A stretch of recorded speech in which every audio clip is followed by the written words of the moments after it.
قریب ہمارے دوست اور آپ کے بھائی حیات بلوچ اپنے والد کے ہمراہ نے اس کے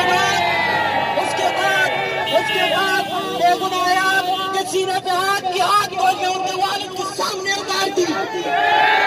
یہ ظلم نہیں تو اور کیا ہے, یہ ناانصافی نہیں تو اور کیا ہے. آزادی کے ایک دن پہلے بلوچوں کے لیے یہ تو بات قابل قبول ہے. اسی دن کے لیے بیٹھنے کا نہیں کہا تھا.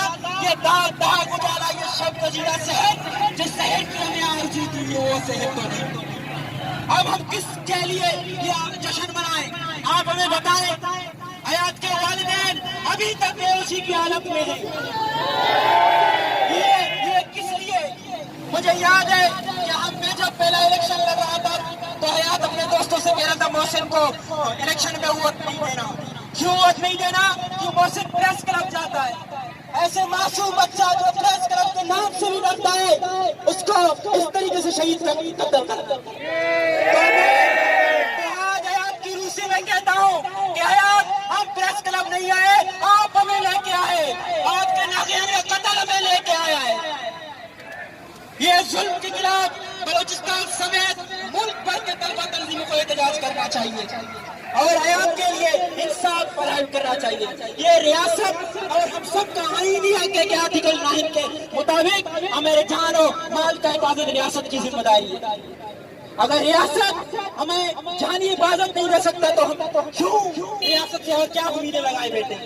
تو چیف جسٹس کو پاکستان سے اپیل کرتے ہیں کہ تمام میڈیا اعلان آزادی سے پہلے ہمیں خون میں نہلا دیا جاتا ہے لیکن پاکستان کا ایک بھی میڈیا چینل میں کوریج نہیں دیتا.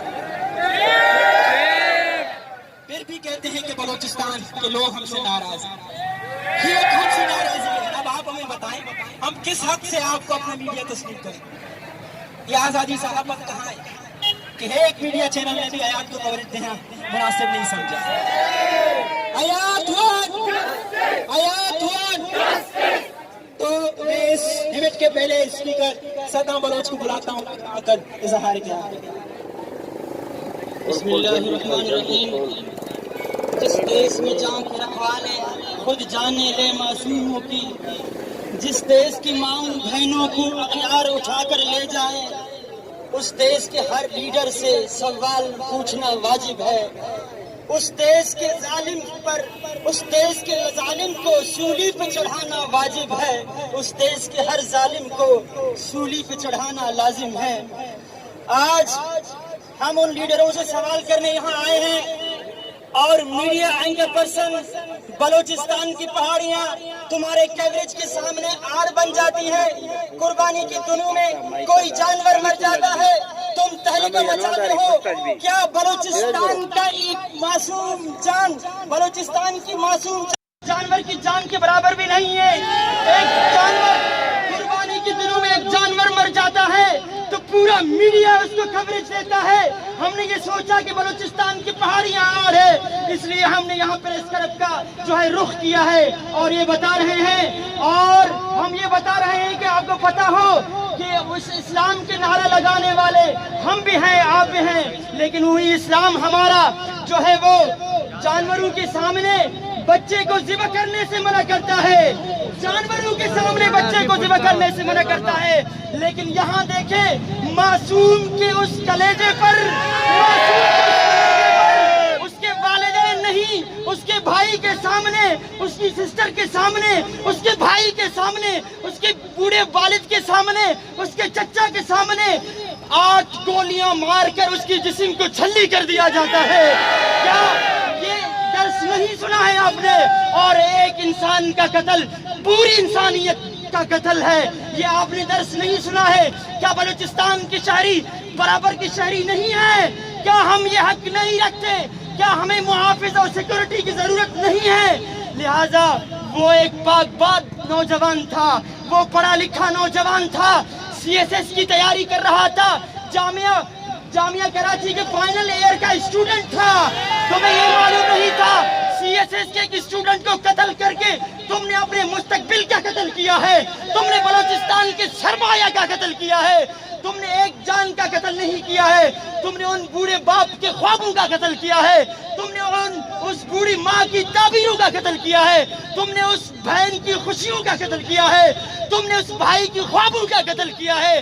کتنے قتل کیے ہیں، کتنے خوابوں کو جھاڑا ہے، اور جس دردی سے، جس سفاکیت سے، جس بے رحمی سے اس کو قتل کیا گیا اس کے والد کے سامنے، وہ غریب باپ جو کھیتوں کھلیانوں میں، جو باغیچوں میں محنت مزدوری کر کے اس کی پڑھائی کو افورڈ کرے، اس کے جو ہے پیٹ کو پالے، اور اس باپ نے یہ سوچا تھا کہ میرا حیات، میرا لخت جگر، میرا نور نظر پڑھ کے آئے گا، میرا نام روشن کرے گا، بلوچستان کا نام روشن کرے گا، ملک کا نام روشن کرے گا۔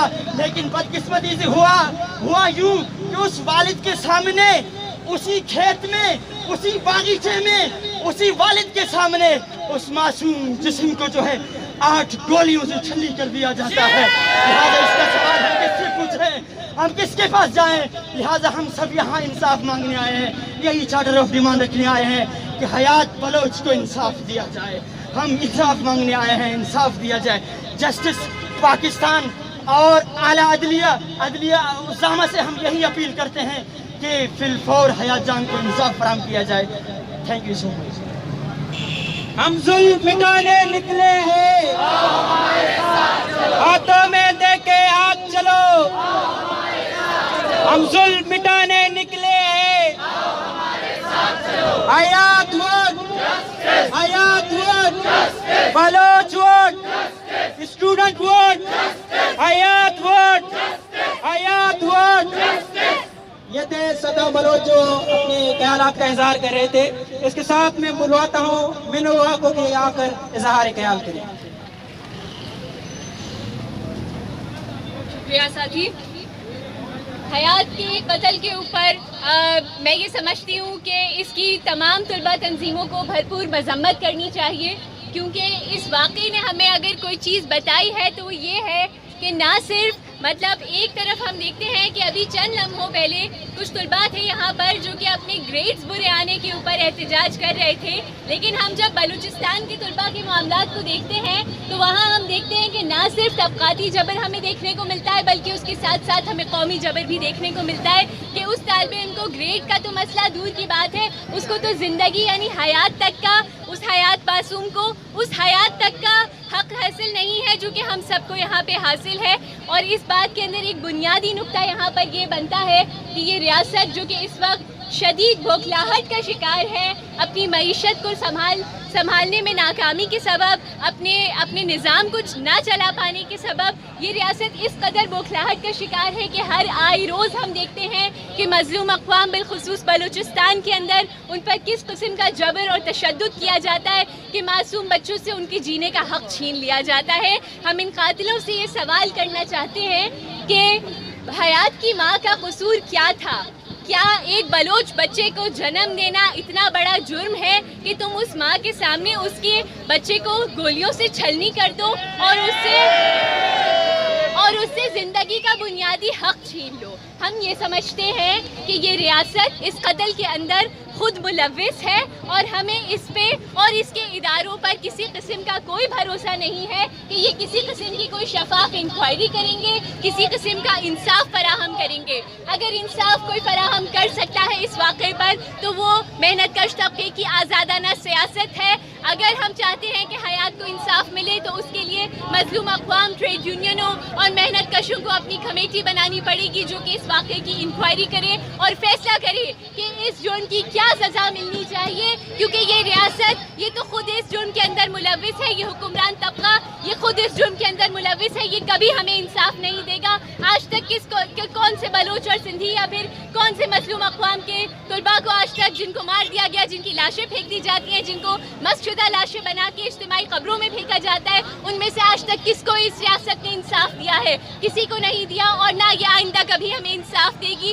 اگر ہمیں کوئی انصاف دے گا تو وہ ہمارے طبقے کی آزادانہ سیاست ہے، لہذا ہم یہ بھرپور مطالبہ کرتے ہیں، یہ اپیل کرتے ہیں بلوچوں سے اور بلوچستان کے محنت کش سے اور وہاں کے طلباء سے کہ وہ اپنی کمیٹی بنائیں اور اپنی آزادانہ انڈیپینڈنٹ انکوائری کریں، کیونکہ یہ ایک واحد طریقہ ہے جس سے انصاف کی ضمانت یقینی بنائی جا سکتی ہے۔ اور آخر میں اس ریاست کو ہم یہ پیغام دینا چاہتے ہیں کہ ظلم پھر ظلم ہے، بڑھتا ہے تو مٹ جاتا ہے، خون پھر خون ہے، ٹپکے گا تو جم جائے گا۔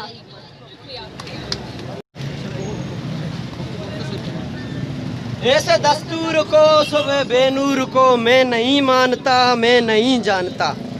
پرسوں رات جب میں بیٹھا تھا تو موبائل پہ ایک نوٹیفیکیشن آیا جسٹس فار حیات، دل دھڑکنے لگا کیونکہ پچھلے 5 مہینے سے تو 15 جسٹس ہم لکھ چکے ہیں، سوشل میڈیا کیمپین کر چکے ہیں۔